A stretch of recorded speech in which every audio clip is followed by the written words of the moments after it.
So I'm about 6 months post-op from my masculinization surgery, my top surgery. Um, it was a really intensive process to get there. I had to get a letter from a provider that I needed this surgery, a letter of support, and I had to get a physical check 30 days before the procedure, or within 30 days of the procedure. It was COVID time, so I also had to get a COVID test, and then I went in to get my surgery, and I'm going to talk a little bit about my surgery process and the recovery process, and then I'll show you what you're looking at 6 months out. So I did my surgery with Claire Buckley, and she is very supportive, very warm and welcoming. She has a lot of energy, and is really looking forward to supporting people who are getting the surgery. So it felt really good.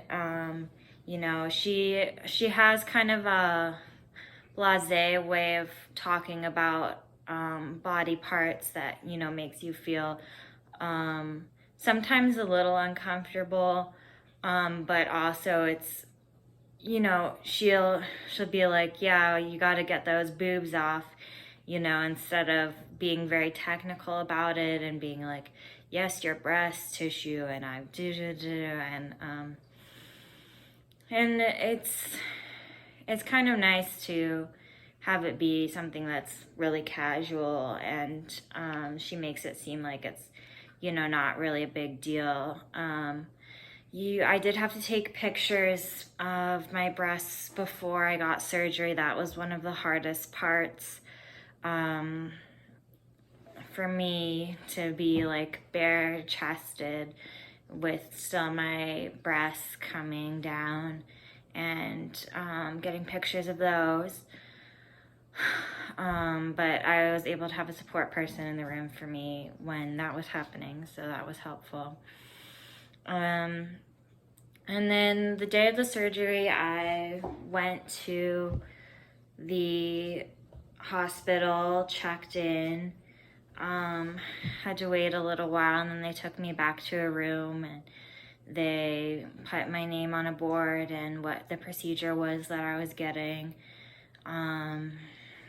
And they had me clean myself. I had to do showering with this antibacterial scrub twice the day before, but they had me go over my body again right before the surgery.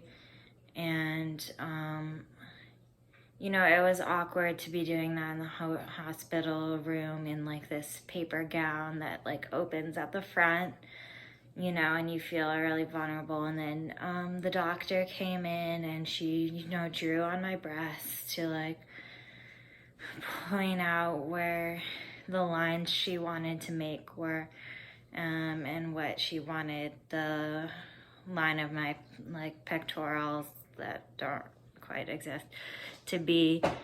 And then they gave me an IV, and they gave me some drugs that were supposed to make me chill out, and I don't remember after that really what happened.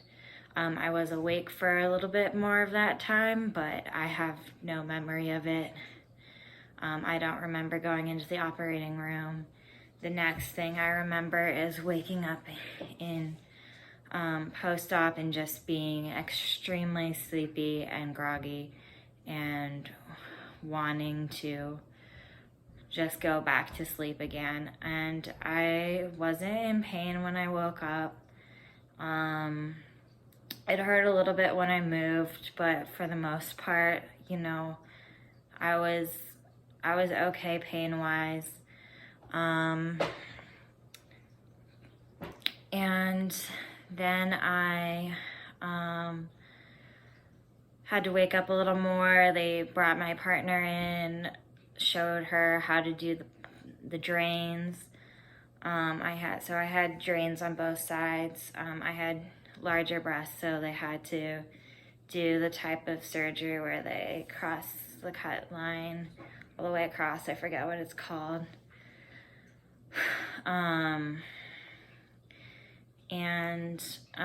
Then I went home, and the absolute hardest part of the process was dealing with, I had this continual pain pump that was hung around my neck. And it was, it was like about, maybe like it weighed like a pound, and it had thin little tubes that went in along the site of the incisions and gave you medicated pain through that. And I really didn't have to take any of the hard drugs that they gave me with that pain pump in. That really took care of most of it. But I did have a really bad panic episode when I was going to sleep for the first time, and I had this thing around my neck that was weighing me down and sitting on my chest, and I really freaked out about that, and took some extra drugs to help me go to sleep because I was freaking out really badly, and I had to have a panic attack about that. And from then on, I really just hated having this thing hung around my neck for the next week. It was horrible. I wanted to take it out early. They kept saying that, it's this balloon, and when it shrivels down to, it's like a core, basically. It's about the size of an apple. And when it shrivels down to the core, you're allowed to take it out, or you can just wait till your post-op appointment. And I was like, I'm taking this out as soon as possible, because it was so rough for me to have this thing hung around my neck. I didn't mind the drains at all, really, until I was about a week healed and they were still supposed to be in. And then I was feeling like I wasn't healing all the way because of the drains. Like, they were preventing my body from fixing around that hole, and my body really wanted to fix the hole that the drain was around. And so that was really uncomfortable. But getting the drains out, it didn't hurt at all. They just kind of like pulled, and you could kind of feel something moving inside your body, which, if you know anything about my psychosis, is no big deal to me. And then it came out. And after that, it was pretty smooth sailing, except for the nipples. And I was a little bit concerned with one of the nipples because I did get nipple grafts, and one of them was like very uneven, and I was a little bit afraid one of them would fall off, but it didn't, so that's good. Then I have gone back to normal activities and feel fine. I don't feel any stretching really when I have full range of motion. Yeah, so I'll just stand up here and show you what it looks like. So if you can see, the nipples are a little bit, they're not the prettiest, but they do have actual texture to them, which I really like. Even though I don't have a ton of feeling there, I still have a little bit in the area around it, and so I can feel like when they're being sucked on or something like that. I do have, this goes back pretty far, so it's up into my armpit pretty much, which is not my favorite thing. But I have, yeah, just a line, and that's that's how I look, nice and flat. And I'm really happy with it. So again, my surgeon was Claire Buckley, and she made the process pretty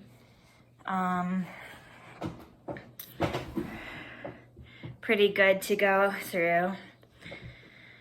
So yeah, that was my experience with top surgery, and let me know if you guys have more questions.